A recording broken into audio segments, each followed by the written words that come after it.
ROC inhibitors beyond IOP, axonal regrowth, perfusion, and neuroprotection. Glaucoma is an optic nerve disease marked by loss of retinal nerve cells, retinal ganglion cells, or RGCs, and vision loss. Lowering intraocular pressure, IOP, is the only proven way to slow glaucoma, but nerve cells also die from other stresses, poor blood flow, toxins, etc. Rho kinase inhibitors are a new class of glaucoma drops, e.g. netarsudil, ripasudil, that relax the eye's drainage channels to lower IOP. Excitingly, laboratory studies suggest these drugs may also protect and help regrow optic nerve fibers. In other words, besides reducing pressure, ROC inhibitors might boost axon growth, improve optic nerve blood flow, and directly safeguard RGCs. Below we summarize the lab and early clinical findings on these effects, compare netarsudil versus ripasudil, and discuss how clinical trials might test their non-IOP benefits. Neurite outgrowth and axonal regeneration. In lab models of nerve injury, ROC inhibitors have repeatedly shown the ability to stimulate nerve regrowth.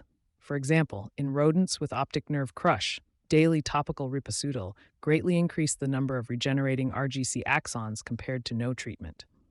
In fact, 3 times as many nerve fibers extended past 250 micrometers in the ripasudil-treated mice. Another study found that netarsudil, a ROC and E transporter blocker, blocked TNF-induced axon loss in rat optic nerves by activating cellular cleanup pathways, autophagy. In essence, netarsudil preserved axons under toxic injury. Likewise, general ROC inhibition with other agents like Y27632 can encourage neurite extension when growth factors are present. In an adult rat retinal culture with inhibitory myelin, Y27632 alone did not grow RGC neurites, but when combined with a growth factor, CNTF, it produced robust nerve sprouting. These findings suggest ROC blockade alone is not magic, but can unleash outgrowth if the environment has support. More recently, a comprehensive mouse study confirmed that ripasudil eye drops dramatically saved RGCs after injury. 6 weeks after glaucoma-model IOP elevation, only 6.6% of RGCs were lost in ripasudil-treated eyes versus 36% loss with no drug. After optic nerve crush, ripasudil 68.6% of RGCs alive versus only 51% in controls. In short, ROC inhibition literally doubled or tripled the surviving nerve cells under these insults. Animal studies like these make a strong case that ROC inhibitors can support nerve fiber regrowth and RGC survival after injury. Optic nerve head perfusion. The optic nerve needs steady blood flow. ROC inhibitors can relax blood vessels and improve circulation. In theory, a drug that improves optic nerve head blood flow could protect RGCs. Indeed, experiments show ROC blockers do just that. A review notes that applying a ROC inhibitor may increase vascular tone regulation via endolin-1 pathways, improving optic nerve head perfusion and subsequently reducing RGC loss. Animal evidence backs this up. In rabbits, a ROC inhibitor, called SNJ16F6, significantly increased optic nerve head blood flow after eye drops. In other tests, toxins that constricted vessels and reduced optic nerve perfusion, like endothelin-1 or phenylephrine, could be counteracted by fasudil or ripasudil eye drops. When ROC blockers were applied, blood flow recovered and optic disc cupping, a glaucoma damage sign, and RGC loss were reduced. Notably, one study found the flow improvement from ripasudil did not coincide in time with its IOP drop, implying the vascular effect can be independent of pressure. Early clinical data hint at human benefit. In glaucoma patients, one small OCT angiography trial compared the effects of ripasudil versus an alpha agonist on peripapillary blood vessels. After treatment, ripasudil eyes showed a significant rise, 12.5%, in superficial retinal capillary density, whereas the control group showed no change. This suggests low-dose ripasudil can enhance retinal blood perfusion in human eyes. Importantly, deep optic nerve circulation measures did not change in that short study. Overall, animal and early human data indicate that ROC inhibition can boost optic nerve head and retinal perfusion, which could help shield RGCs from ischemic damage. Neuroprotection of RGCs.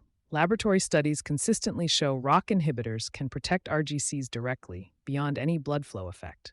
For example, glaucomatous eyes often have high levels of active RhoA signaling. In rats, Rho kinase blockers protected RGCs from both chemical NMDA toxicity and from damage caused by an ischemia reperfusion event. In other words, RGCs normally stressed by glutamate-like toxins or brief blood loss were spared when ROCK was inhibited. Further evidence comes from cell and animal models of oxidative stress. A 2025 Japanese study put rat RGCs under oxidative stress in culture and injected NMDA, an excitotoxin, into mice. Ripasudil significantly inhibited RGC death. In cell culture, it prevented the loss of living RGCs and suppressed destructive enzyme activity, and in mice, it greatly lessened the thinning of the retina and RGC loss caused by NMDA. The authors concluded ripasudil's benefit came from antioxidative mechanisms, showing it can protect nerve cells against oxidative injury. Altogether, these findings, in rat, mouse, rabbit, and cell models, indicate that ROCK inhibitors can stabilize RGCs and axons in hostile conditions. They seem to counteract toxic signaling and inflammatory glial reactions, keeping RGCs alive longer. If such effects translate to humans, patients might keep more vision for longer even when pressure is controlled. Comparing netarsudil and ripasudil. Netarsudil and ripasudil are both ROCK inhibitors but have some differences. Netarsudil, Ropressa, 0.2%, was the first approved in the U.S. It not only blocks ROCK but also inhibits the norepinephrine transporter. This NE effect helps dilate episcleral veins and lower outflow resistance.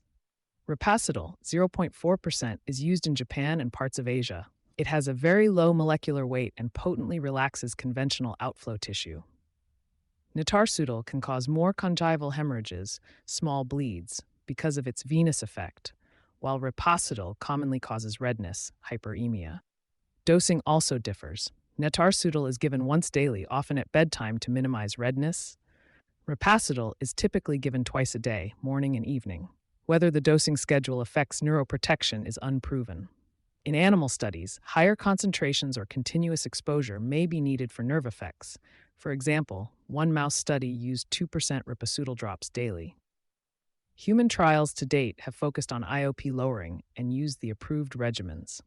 It remains an open question whether increasing dosing frequency or timing could enhance neuroprotection without unacceptable side effects.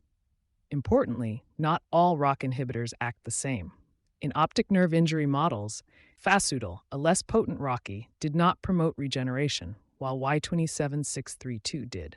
Likewise, SNGX-TNF-56 and ripasudil each showed axon protective effects in animals. Direct comparisons of netarsudil versus ripasudil for nerve effects have not been done in humans. Based on available data, both appear capable of neuroprotection in lab settings, but their efficacies may vary. In practice, netarsudil's extra NE blocking action might add vascular benefit, while ripasudil's stronger ROCK inhibition could be more potent on the cells. More head-to-head studies are needed. Early clinical signals of functional recovery. Clinical evidence for non-IO benefits in patients is still emerging. As noted, the increase in retinal capillary density with ripasudil in glaucoma eyes hints at an ocular perfusion benefit that could translate into function. Beyond imaging, one could look for improved vision or field stability. However, no large trials have yet shown that any ROCK inhibitor reverses visual loss. Visual field tests and optic nerve imaging in the pivotal trials mostly tracked safety and IOP, not neuroprotection. That said, some case reports describe improved perimetry or contrast sensitivity with ROCK inhibitors, but these are anecdotal. One promising sign is the blood flow effect. Since reduced blood flow is a risk factor in normal tension glaucoma, a drug that boosts ocular perfusion might help these patients especially. The OCTA finding with ripasudil suggests that a real measurable eye blood flow change is possible. To connect this to functional recovery, future studies will need to show that such vascular improvements slow vision loss or restore nerve function. For example, improved pattern ERG or visual acuity. Until then, the lab results offer hope that there are IOP-independent benefits to be tapped in clinical practice. Designing trials to test neuroprotective effects. Isolating non-IOP benefits in patients will require careful trial design. One strategy is to minimize differences in IOP, so any change in neurofunction can be attributed to the drug's other effects. For example, a trial could enroll patients on maximal IOP-lowering therapy or with normal tension glaucoma and add netarsudil or placebo. If both arms keep similar pressure, then any slower visual field loss or improved optic nerve blood flow on imaging could be credited to the ROCK inhibitor.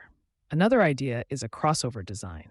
Patients switch from a purely pressure-lowering drop like a prostaglandin to one containing ROCK inhibitor while keeping IOP targets the same. Endpoints should focus on nerve health, not just pressure. Visual field progression, contrast sensitivity, or low-contrast vision tests could detect subtle functional changes. Imaging biomarkers like OCT angiography, vessel density, or OCT-based nerve fiber layer thickness can be measured over time. Electrophysiologic tests, pattern electroretinogram, directly gauge RGC function and might reveal improvements before vision or field tests do. Trial duration must be long enough to see differences in progression. Finally, combination strategies, ROCK inhibitor plus a standard drop versus standard drop alone, could be used with all patients matched for mean pressure. In all cases, the key is to clamp the IOP effect. For instance, if one arm has netarsudil on top of a prostaglandin and the other arm has a placebo on the prostaglandin, both should maintain the same IOP by adjusting other medications as needed. Then investigators compare non-pressure outcomes. As a precedent, a study like the LOW-TS trial, which compared two drugs with similar IOP lowering but different neuro effects, could serve as a model. Ultimately, well-controlled RCTs with neurospecific endpoints will be needed to prove any vision-preserving benefits of ROCK inhibitors beyond pressure lowering. Conclusion. In summary, ROCK inhibitors show promise far beyond IOP lowering. In lab studies, they enhance axon regrowth and stabilize RGCs under stress, and they improve optic nerve blood flow. Both netarsudil and ripasudil can trigger these protective effects in animals. Early human data hint at better retinal perfusion with ripasudil and suggest the pathway is worth pursuing. For patients, this means ROCK inhibitors may one day help preserve vision by more than just thinning eye fluid. Ongoing research and cleverly designed clinical trials will tell us if these non-pressure benefits translate into slower vision loss or even some recovery of function. If so, ROCK inhibitors could become a dual-action therapy, lowering pressure and actively protecting the optic nerve. All links to sources are available in the text version of this article. You can find the full article at visualfieldtest.com. Thanks for listening. To check your visual field, click the link at the bottom of this article or visit visualfieldtest.com.